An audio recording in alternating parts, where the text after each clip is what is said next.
get you informed.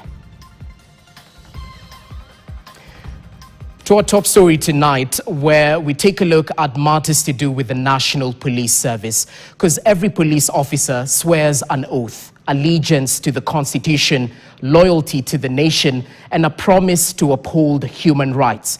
The training manuals are clear, the ethics are spelt out, and the values are written in black and white. But when the rubber meets the road, when citizens take to the streets in protest, the conduct we witness often tells a very different story. Vera Moral looks into the conduct of police officers vis-a-vis their training. Listen in. After 9 months of training, police officers recruits now become guardians ready to step into the world. Do my utmost to preserve the peace. As the academy gets open, each officer carries with them not just the lessons of discipline and law, but the deeper calling of service. But then on assignment, these same people who swore allegiance to the Constitution, promised loyalty to the nation, pledged to uphold human rights, dignity and justice, their conduct often tells a darker story. KTN can now exclusively take you through National Police Service Training Manual on human rights, police ethics and accountability for basic training courses that was introduced in 2017.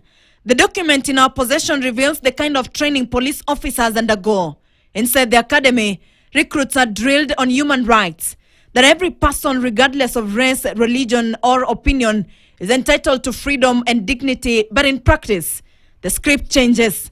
They abuse the uniform and use it to instill fear among civilians, stripping them of their rights. Police officers in Kenya are unfriendly.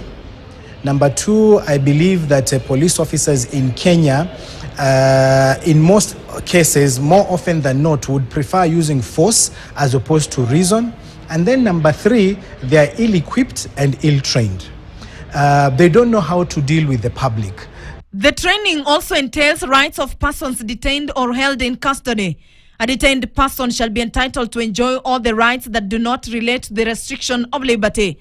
But cases of civilians dying in police custody tell a different picture of what happens behind bars. In many police stations, you'll find that they do not want to share information.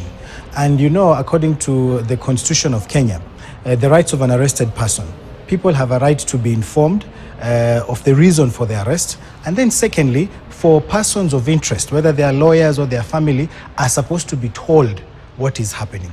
But you'll find that in Kenya, it's very difficult to get this vital information from the police. You really have to chase them around. You go to this police station, they're not there. You go to another police station. And at times you even get that someone is actually in that police cell. An informer tells you that they're there, but then you are told that they're not there. The sixth lesson in the training manual spells out that force must be proportional and firearms may only be used when lives are at risk. That firearms are for saving lives, self-defense, or preventing escape from lawful custody. Every use of a firearm, even without injury, must be reported. But a number of cases have been documented of police killing unarmed civilians at close range. And when even a single lesson is not followed, oversight bodies are mandated to investigate the police conduct, including the National Police Service Commission, Independent Policing Oversight Authority (IPOA), Kenya National Human Rights Commission, the Judiciary, Parliamentary Committee on Security, and the Ethics and Anti-Corruption Commission (EACC) to ensure accountability. But on paper, the system is airtight, but the people remain unprotected. So away from the perfect matching in perfect lines, both striking the ground in unison, their training manuals speak of discipline, service, and protection. But away from the drills and the salutes, another picture emerges, one that raises troubling questions about what this training truly instills. Instead of protecting life and property, force is used to silence dissent.